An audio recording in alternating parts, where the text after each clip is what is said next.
Bonjour tout le monde et bienvenue sur la web radio de l'école Cousteau, l'école française internationale de Vancouver. Je m'appelle Louis-Charlotte et je suis en CM1 et je suis avec Anissa, Émilie et Emrys qui sont en CM2 ainsi qu'Anastasia qui est en 6e. Nous allons vous parler de presque tout ce qui s'est passé en ce début d'année. Il s'est passé beaucoup de choses depuis la rentrée. Oui, la course de Terry Fox par exemple. Ainsi que la journée du chandail orange et les compétitions organisées par BC Sport. Nous allons vous raconter tout cela. On va vous parler aussi de l'Eco-School et du décès de Jane Goodall. Vous êtes prêts? Alors, 3, 2, 1... Louis, Charlotte, ce n'est pas le club de course à pied, c'est la web radio. Ce n'est pas grave, c'est parti quand même. Louis-Charlotte, je viens d'arriver à Cousteau et j'ai appris que c'était une éco-school. Qu'est-ce que ça veut dire? Bonne question, Emrys. Anastasia a justement eu l'occasion de poser quelques questions à ce sujet à Monsieur Pironnet. Bonjour Monsieur Pironnet. Bonjour Anastasia. Vous êtes le professeur de sciences et de technologie du collège de Cousteau et vous êtes également le coordinateur de notre projet d'éco-school. Pouvez-vous nous expliquer ce qu'est exactement une éco-school? Très bonne question. Une éco-school, c'est une école où l'ensemble de la communauté scolaire travaille ensemble. Ça veut dire les élèves, les professeurs, les membres de l'administration et même les parents. Pour protéger notre environnement proche, nos classes, notre école, la cour, notre ville, mais aussi de manière plus globale, nos plages par exemple, aider à pousser à des actes éco-responsables pour diminuer notre empreinte carbone. Quelles sont les actions menées à Cousteau cette année?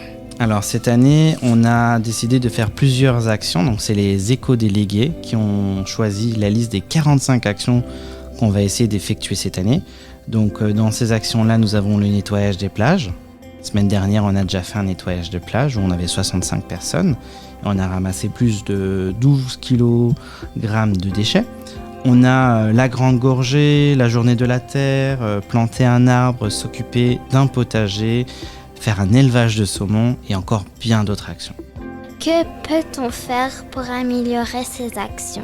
Déjà mettre en place cette année un comité plus important. Donc l'année passée, on avait une douzaine d'éco-délégués. Cette année, on a fonctionné d'une autre manière.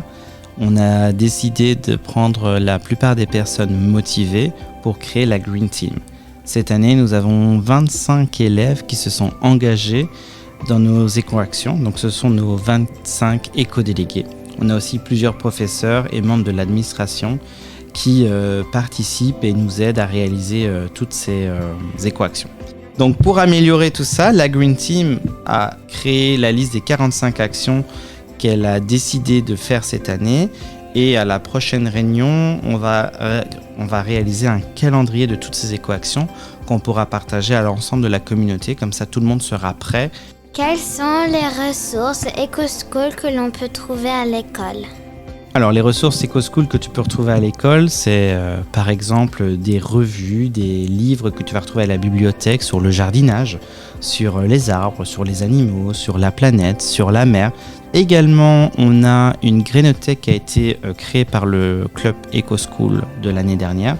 Elle est à nouveau disponible pour le moment au local de sciences où les élèves peuvent venir se servir, choisir des graines de fleurs, d'arbres fruitiers ou de légumes.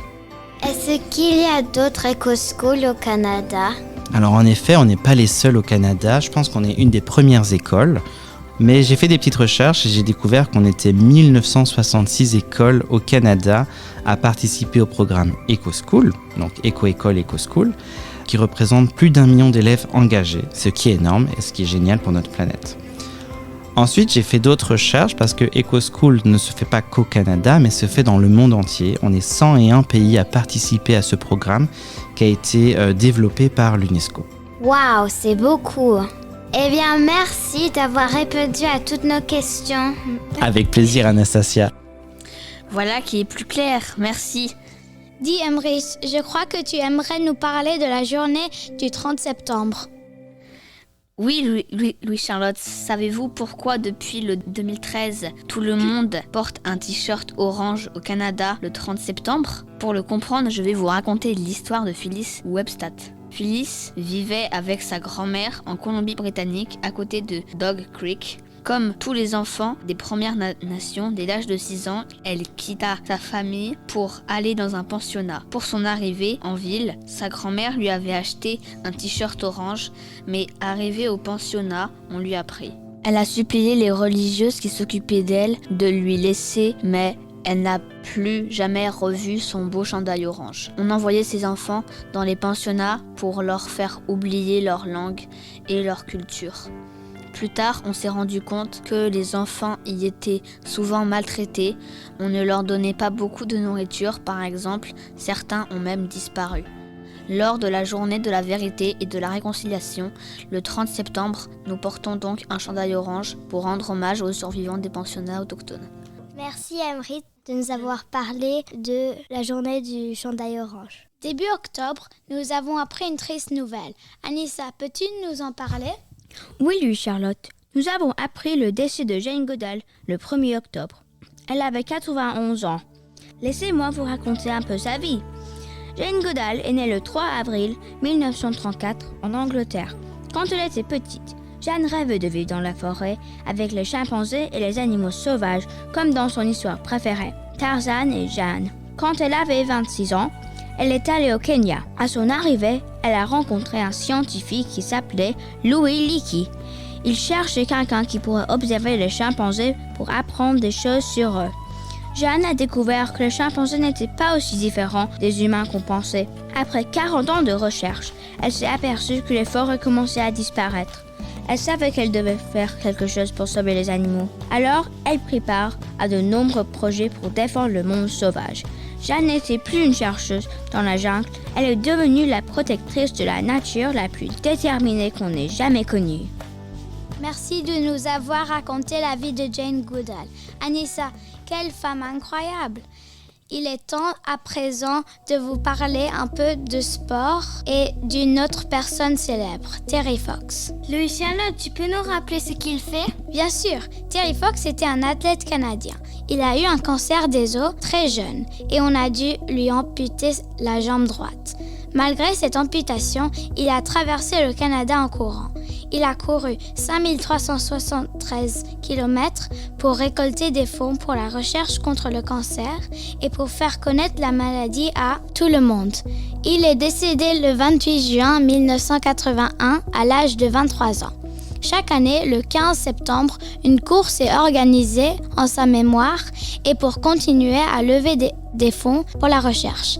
À Cousteau, c'est le 17 octobre que tous les élèves de l'école ont couru en sa mémoire. Cette course a permis d'atteindre notre objectif de récolter $2200. Cet objectif a même été dépassé. Merci et bravo à tous les participants. Retrouvez-nous tout de suite dans la deuxième partie de l'émission.